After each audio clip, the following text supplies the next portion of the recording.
Love isn't about protecting someone from pain, it's about choosing to face it together. Alexander Morgan had everything: a billion-dollar company and a wife who stood beside him from nothing to success.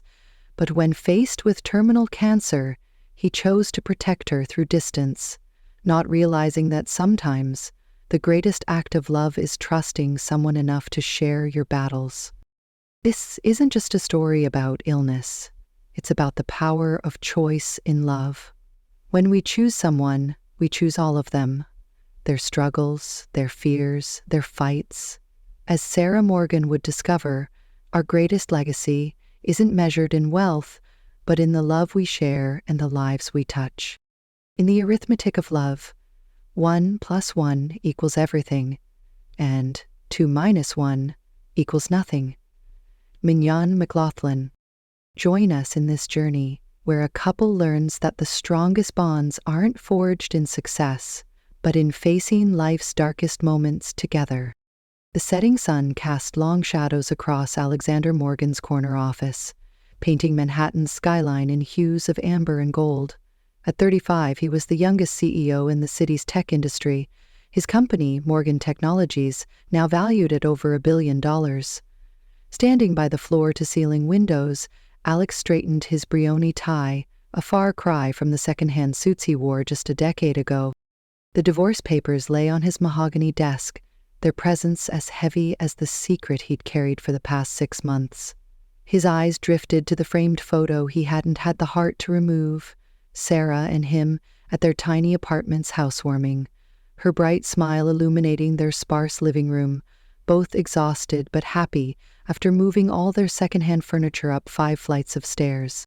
Sarah Morgan, his wife of 10 years, the woman who believed in his dreams when they were living on instant noodles and hope. At 32, she remained as beautiful as the day they met, though lately her eyes carried a sadness that pierced his heart every time he saw it. "Mr. Morgan," his assistant's voice crackled through the intercom, "the board meeting documents are ready for your review." "Thank you, Claire. Leave them on your desk. I'll get them in the morning." Tomorrow's board meeting should have been his focus, but all he could think about was another set of papers waiting to be signed. How had they gotten here? The question echoed in his mind as he recalled their journey. 10 years ago, they were just 2 dreamers in a cramped studio apartment. Sarah worked double shifts as a nurse while he coded through the night, building what would become Morgan Technologies' first successful app. They shared one laptop, taking turns, her studying for her advanced certification, him debugging code. Their first break came 3 years into their marriage. A major tech company wanted to buy his healthcare management software. Sarah had been the one to convince him not to sell, to believe in his vision of building something bigger. She'd been right, as usual. "We'll make it work," she'd said, pawning her grandmother's ring to fund their first office space. "I believe in you, Alex. I always will." The memory made his chest tight. The ring now adorning her finger was worth 50 times that old one, but somehow it felt less valuable. Everything did these days. His phone buzzed a reminder for his next treatment session. The mere thought sent a wave of nausea through him, though that might have been the disease itself. Stage 3 pancreatic cancer. The word still felt surreal, even 6 months after diagnosis. A gentle knock at the door made him turn. Sarah stood in the doorway, wrapped in a deep burgundy dress that complemented her olive skin. Even now, after everything, the sight of her made his heart skip a beat. "You're early," he said, his voice softer than intended. Sarah's lips curved into a slight smile as she stepped into the office. "Actually, you're late. Our reservation was for 7. She moved with the same grace that had first caught his attention at that hospital cafeteria where they met. Her heels clicked against the hardwood floor as she crossed the room, stopping at his desk. Her fingers traced the edge of the divorce papers, but she didn't look at them. Instead, her green eyes found his, and for a moment, Alex saw a flash of the same uncertainty he felt. "We could have signed these anywhere," she said, her voice barely above a whisper. "It didn't have to be at your office." "I thought it would be easier." The lie tasted bitter on his tongue. He'd chosen his office because it was safe, controlled, because here he could hide behind his professional facade when they finally ended their marriage. What he hadn't counted on was Sarah showing up tonight, looking like everything he was about to lose. Sarah's presence in his office stirred memories of another evening 6 months ago, the day that changed everything. Alex's mind drifted to that fateful afternoon at Memorial Sloan Kettering, where the pristine walls had seemed to close in around him as Dr. Harrison delivered the news. Stage 3 pancreatic cancer, the doctor had said, her voice gentle but firm. We need to start aggressive treatment immediately. That evening, he'd sat alone in this same office until midnight, staring at Sarah's text messages, asking when he'd be home. His fingers had hovered over the phone, wanting to tell her everything, to seek comfort in her arms. Instead, he'd typed, "Late meeting. Don't wait up." It was the first of many lies. The following weeks became an elaborate dance of deception. Early morning business meetings were actually chemotherapy sessions. International conference calls were consultations with specialists. Each lie felt like another brick in a wall between them, but Alex convinced himself it was necessary. Sarah had already spent years supporting his dreams. He couldn't burden her with his nightmare. "Alex?" Sarah's voice pulled him back to the present. "You seemed lost there for a moment." He forced a smile. "Just thinking about work." "Always work these days," she said, a hint of resignation in her voice. "Remember when we used to talk about everything, even the smallest things?" The weight of her words hung heavy in the air. Yes, he remembered. He remembered late-night conversations about their hopes and fears, shared dreams whispered under worn blankets, and plans made over cheap takeout. Now, their conversations were reduced to scheduling discussions and polite inquiries about each other's day. Over the past months, he'd systematically dismantled their intimacy. He'd encouraged Sarah to pursue her own interests, practically pushing her toward solo vacations and girls' nights out. When she'd mentioned feeling distant, he'd buy her expensive gifts, a poor substitute for the emotional connection he was deliberately severing. "I got the promotion at the hospital," Sarah said suddenly, breaking the silence. "Head of nursing for the oncology department. I would have told you sooner, but—" She trailed off, the irony of her new position not lost on either of them. The news hit him like a physical blow. Of course she'd gotten the promotion. Sarah had always been exceptional at her job. But the thought of her working with cancer patients while he hid his own diagnosis made him feel sick with guilt. "Congratulations," he managed, turning back to the window to hide his expression. "You deserve it." "You know what's funny?" Sarah continued, her voice taking on an edge he rarely heard. "I kept thinking you'd ask about it. The interview was marked on our shared calendar for weeks. You used to remember everything, Alex. Every appointment, every anniversary, even my coffee order changes." He could hear her moving closer, her heels clicking on the hardwood floor. "But lately, it's like you're not even here. You're physically present, but somewhere along the way you stopped sharing your life with me. And I've been trying to figure out why." Alex's reflection in the window looked pale, almost ghostly. The sun had nearly set now, leaving the office in growing shadows. In the darkening glass, he could see Sarah standing behind him, her expression a mixture of hurt and determination. "I thought maybe it was another woman," she continued, her voice barely steady. "But that didn't make sense. You're not that person. Then I thought maybe you'd stopped loving me, but sometimes, when you think I'm not looking, I see the way you watch me, like you're trying to memorize my face." His hands gripped the windowsill, knuckles turning white. Every word she spoke was another crack in his carefully constructed facade. "So tonight, before we sign those papers, I need to know why. What changed? What are you not telling me?" The question hung in the air between them, heavy with unspoken truths. Alex closed his eyes, feeling the familiar wave of nausea, whether from the cancer or the guilt. He couldn't tell anymore. "Before we sign," Sarah said, her voice softening, "I want one last night. Just one night to remember why we started this journey together. Alex turned to face her, surprised by the request. In the dimming light of his office, Sarah looked both vulnerable and determined. She held out her hand, a gesture so familiar it made his heart ache.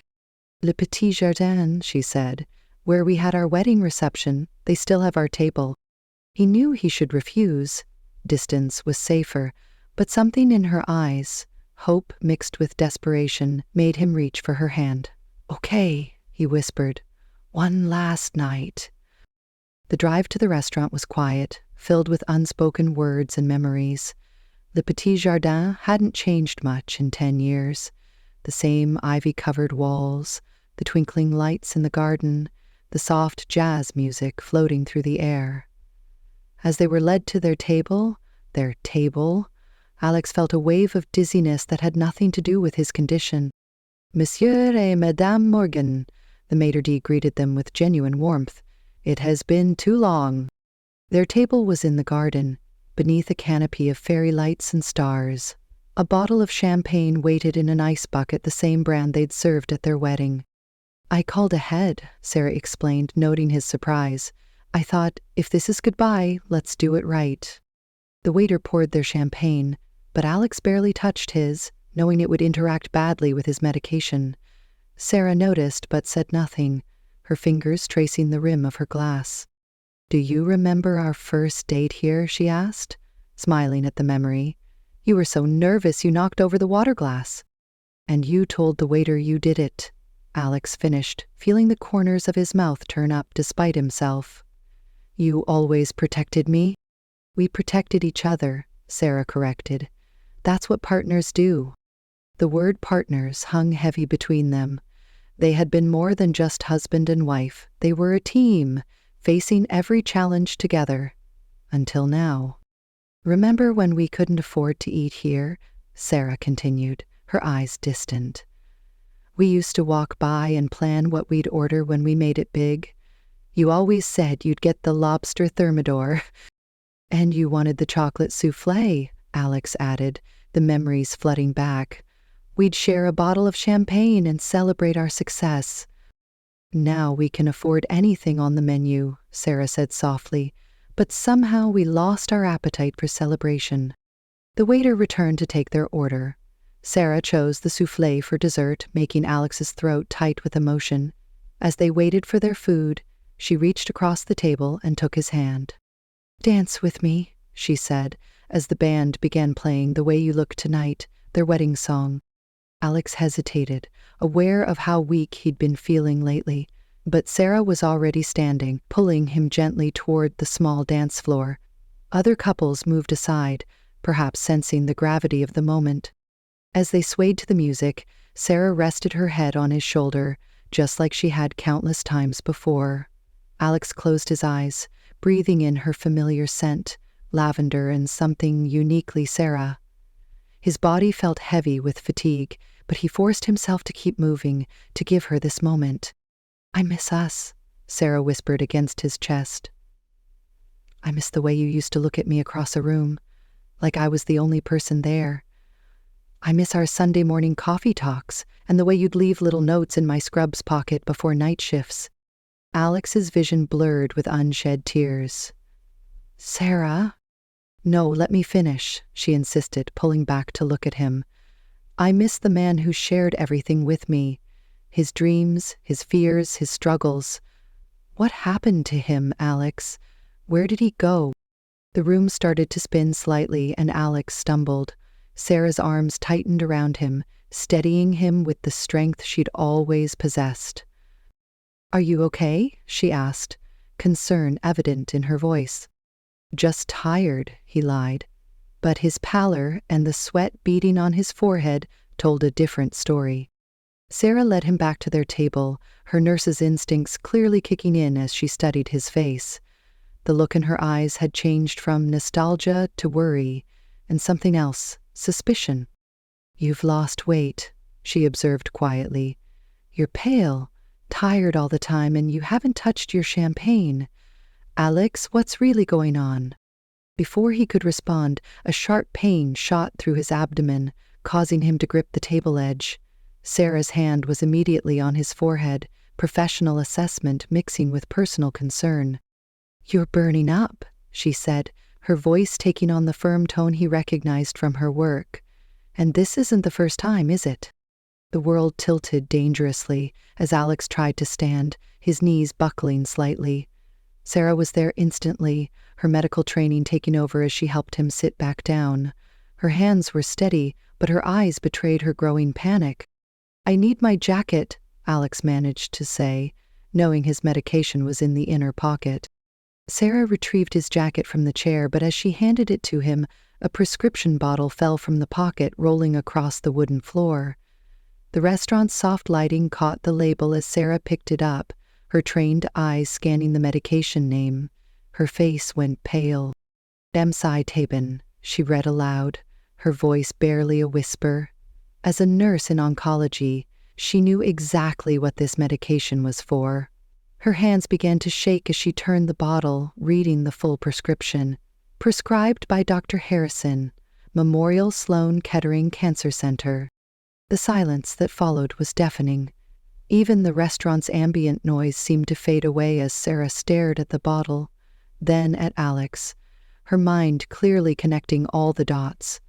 The weight loss, the fatigue, the mysterious meetings, the emotional distance. "How long?" she asked, her voice cracking. "Sarah, please." "How long?" Each word was sharp, precise, like a scalpel cutting through his defenses. 6 months, he finally admitted, watching as the color drained further from her face. 6 months, she repeated, sinking into her chair. 6 months of chemotherapy.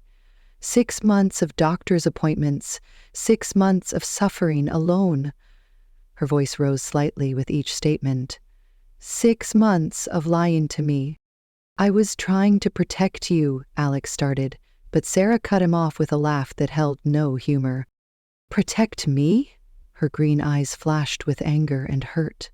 "I'm a nurse in oncology, Alex. Every day, I watch families face cancer together. I help them navigate the terror and the hope, the treatments and the side effects, and my own husband." Her voice broke. "My own husband didn't think I was strong enough to handle it." "It wasn't about strength," Alex protested weakly. "Then what was it about?" Sarah demanded, tears now flowing freely down her cheeks. "Help me understand why you would push me away when you needed me most, why you would file for divorce instead of letting me be there for you." Alex felt his own tears threatening to fall. "You've already given up so much for me. Your dreams, your career advancement. Everything was always about supporting my goals. I couldn't ask you to put your life on hold again, to watch me." He couldn't finish the sentence. "That wasn't your choice to make," Sarah said, her voice low and intense. "Marriage means facing things together, the good and the bad. You took that choice away from me. You decided for both of us." She stood up suddenly, pacing in the small space beside their table. Other diners were starting to notice, but neither of them cared anymore.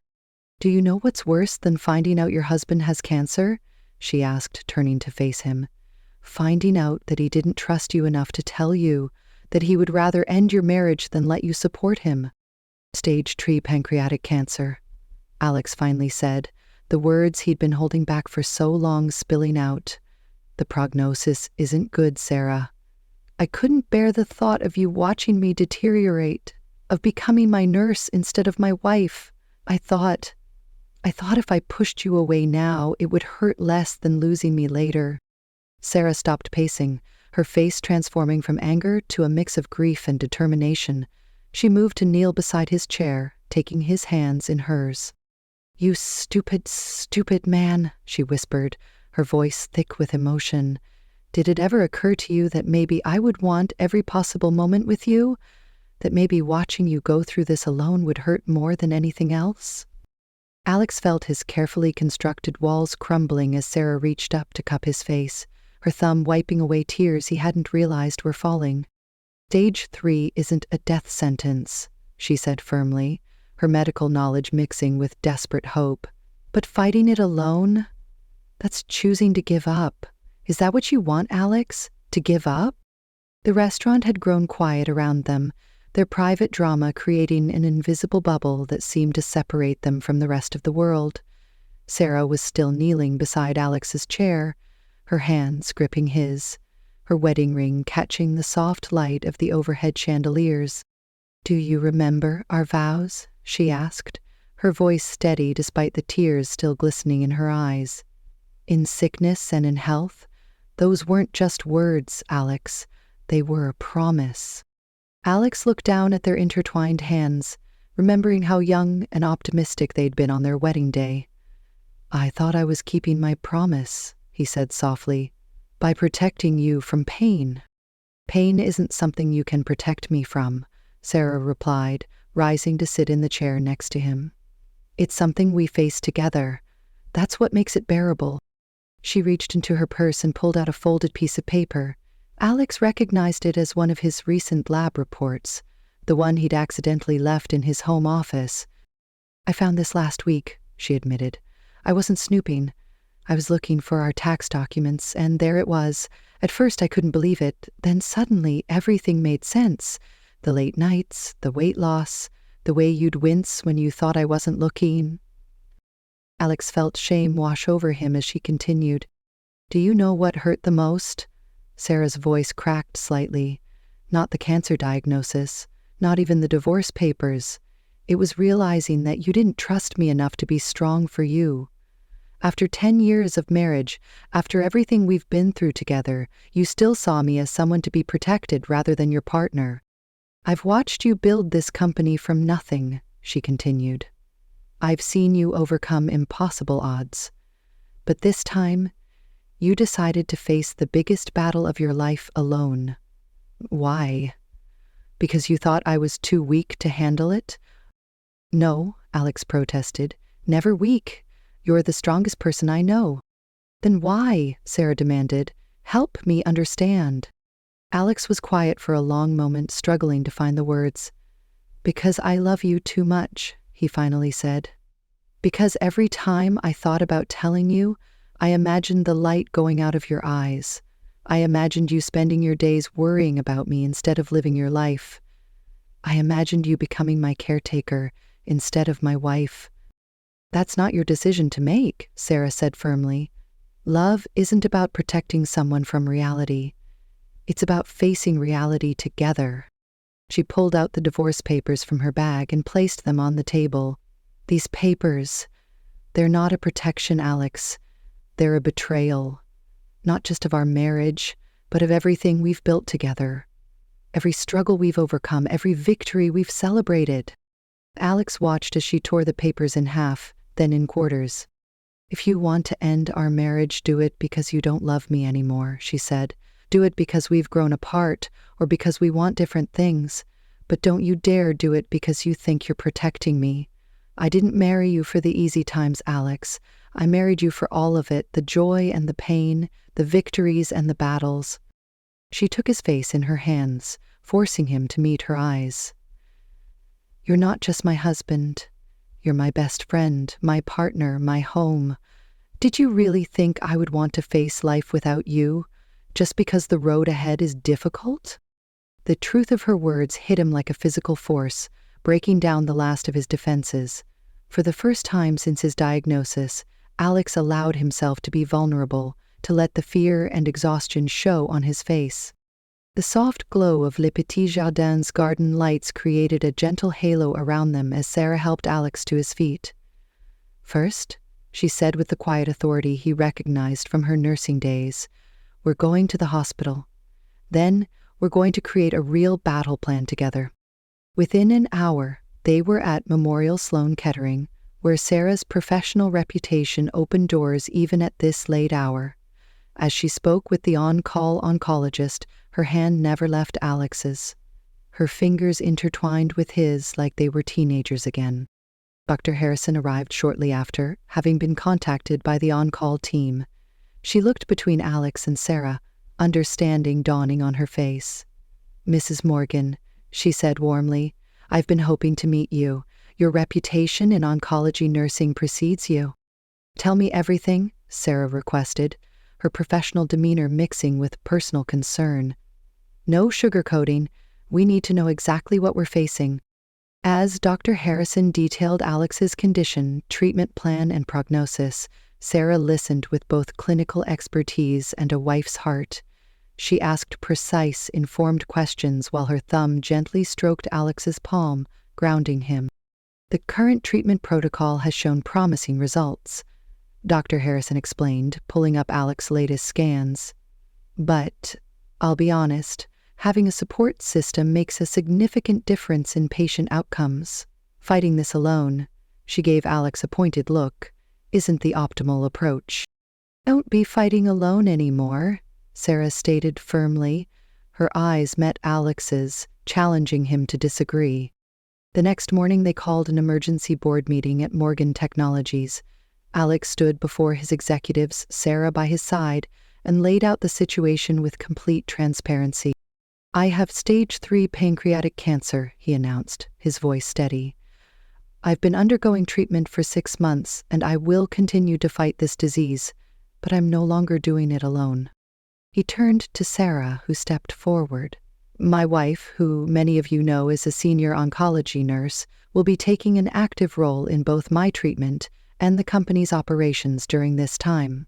We've already discussed this with our legal team and major shareholders."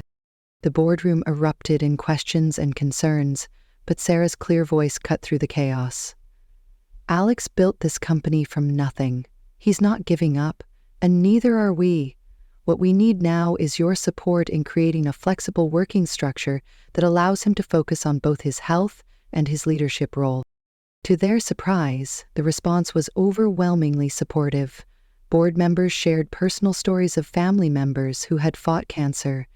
His CFO's eyes welled up as she talked about her mother's successful battle against breast cancer. "Morgan Technologies has always been more than just a company," Sarah addressed the room. "It's a family, and families face challenges together."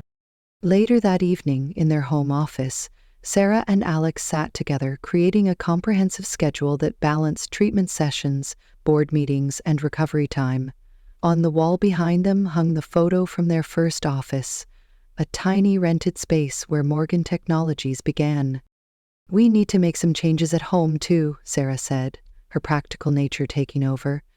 "I'm taking a sabbatical from direct patient care to focus on your treatment, and the company will convert the guest room into a recovery space for after your sessions." "Sarah," Alex started to protest, but she cut him off. "This isn't up for debate, love. You don't get to be a martyr anymore. We're in this together." She pulled out her laptop, showing him research on alternative therapies, support groups, and the latest clinical trials. "I've already spoken with Dr. Harrison about adjusting your treatment protocol. There's a new combination therapy showing promising results." Alex watched her in amazement, remembering why he'd fallen in love with this fierce, brilliant woman.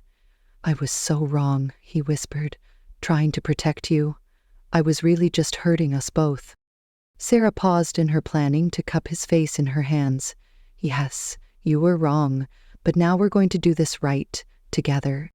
3 months passed like a whirlwind of treatments, board meetings, and quiet moments of rediscovered intimacy. The guest room, now transformed into a serene recovery space, became their sanctuary. Its walls, painted in calming sage green, displayed photos of their journey together, from their wedding day to recent snapshots of them in the hospital garden, Sarah reading research papers while Alex received his treatments. One particular evening, as autumn painted Manhattan in golden hues, Sarah sat cross-legged on their bed, reviewing Alex's latest test results. The numbers were promising. The tumor had shrunk by 30%, and his blood markers were improving. Alex watched her from the doorway, struck by how seamlessly she'd merged her roles as wife, medical advocate, and company executive. "Your oncology team is impressed," she said, looking up with a smile that reached her eyes. "The combination of traditional chemotherapy and the clinical trial is working better than expected." Alex moved to sit beside her, his movements stronger than they'd been in months. "It's not just the medicine," he said softly. "It's you. Having you by my side. It changes everything. Siri set aside the medical files and turned to face him. Remember what you said 3 months ago about not wanting me to become your nurse instead of your wife? Alex nodded, remembering his fears. You were wrong about that too, she continued. I'm not just your nurse or just your wife. I'm your partner in everything, and watching you fight, seeing your strength every day, it makes me fall in love with you all over again. The transformation in their lives extended beyond Alex's improving health. Morgan Technologies had launched a new healthcare initiative inspired by their journey. The Morgan Foundation for Integrated Cancer Care was establishing support centers that combined medical treatment with family counseling and career guidance.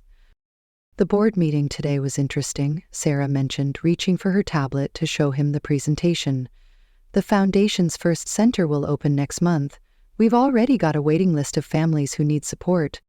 Alex scrolled through the slides, noting how the center's design incorporated elements of their own experience. Private spaces for families to be together during treatments, workstations for patients who wanted to stay professionally active, and gardens designed for peaceful reflection. This wouldn't exist without you, he said, squeezing her hand. You've turned my illness into something meaningful for others. Sarah's eyes softened. We've turned it into something meaningful. That's what partnership is about, taking our challenges and creating purpose from them. Their phones buzzed simultaneously, a reminder for tomorrow's appointment with Dr. Harrison, but unlike the early days of his diagnosis, there was no dread, no attempt to hide. Instead, they began their evening routine, Sarah preparing his pre-treatment medications while Alex reviewed the questions they'd compiled for the doctor. I have something to show you, Sarah said suddenly, pulling out an envelope from her bedside drawer. Inside was a brochure for a small villa in Tuscany. For when you're stronger, the oncology team thinks you might be ready for a break in a few months. Alex studied the pictures of sun-drenched vineyards and ancient stone walls. Planning for the future, he mused. Something I'd almost given up on.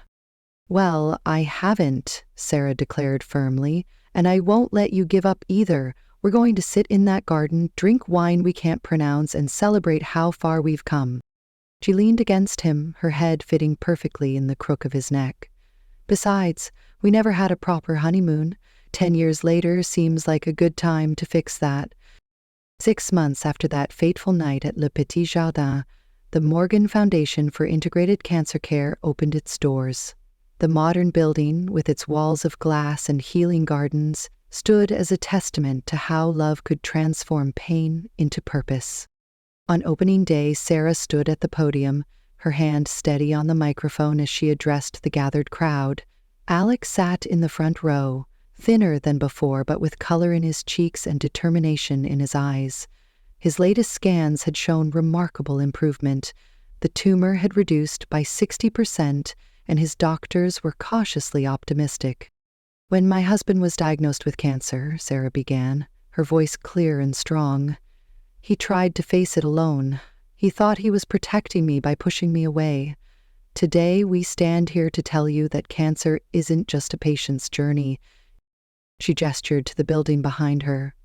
This center represents everything we've learned, that healing happens not just through medicine, but through love, that strength comes not from facing challenges alone, but from letting others stand with you, that sometimes our greatest struggles can lead to our most meaningful contributions. Alex watched his wife with pride, remembering how she'd transformed their personal battle into a vision that would help countless others. The center would provide not just medical treatment, but comprehensive support for families facing cancer, everything they wished they'd had during those first difficult months. After the ceremony, they walked through the center's gardens, their fingers intertwined. The autumn sun cast long shadows across the pathways, where benches bore plaques with quotes about courage and hope. They stopped at one that read, "Love is not about protection, it's about connection." Your words, Alex said softly, touching the plaque, from that night at the restaurant. Sarah smiled, squeezing his hand. Words I hope every couple who comes here will understand, that facing challenges together makes them stronger, not weaker. They reached the center's family room, designed with comfortable seating areas where patients and their loved ones could spend time together during treatments. On the wall hung a large photograph, their wedding day, alongside a recent picture of them in the hospital garden. "Why did you choose these pictures?" Alex asked, though he suspected he knew the answer. "To show that love stories don't end when illness begins," Sarah replied. "They evolve, grow stronger, become deeper. Look at us, we're not the same couple we were a year ago." She was right. Their love had transformed, becoming something more profound than the young, optimistic couple in the wedding photo could have imagined. It had been tested by fire and emerged stronger, like steel forged in flames. "Dr. Harrison called this morning," Sarah said, turning to face him. "Your latest blood work shows continued improvement. She thinks we might be able to take that trip to Tuscany sooner than we planned." Alex pulled her close, breathing in the familiar lavender scent of her hair. "I was thinking," he said, "maybe we could renew our vows there. Not because we need to, but because we choose to, with a deeper understanding of what those vows really mean." Sarah looked up at him, her eyes bright with tears and joy. "In sickness and in health?" "In fear and in courage," he added. "In weakness and in strength. In hiding and in honesty," she continued, smiling through her tears. "In protection and in partnership," Alex finished, wiping a tear from her cheek. Around them, the center hummed with activity, families arriving for treatments, staff members preparing for tomorrow's programs, and volunteers arranging flowers in the garden. Their personal story had become a beacon of hope for others, proving that love doesn't diminish in the face of adversity. It grows stronger. "Ready to go home?" Sarah asked, reaching for his hand. "Home," Alex repeated, interlacing his fingers with hers. "You know, I finally understand. Home isn't a place. It's not even a person. It's the space between two people who choose each other every day, no matter what." They walked out together into the fading sunlight, leaving behind a legacy not just of healing, but of love's transformative power. Their story, which had begun with an attempt at protection through separation, had become a testament to the strength found in unity, the healing power of honesty, and the enduring truth that love, when given room to grow, can overcome any obstacle.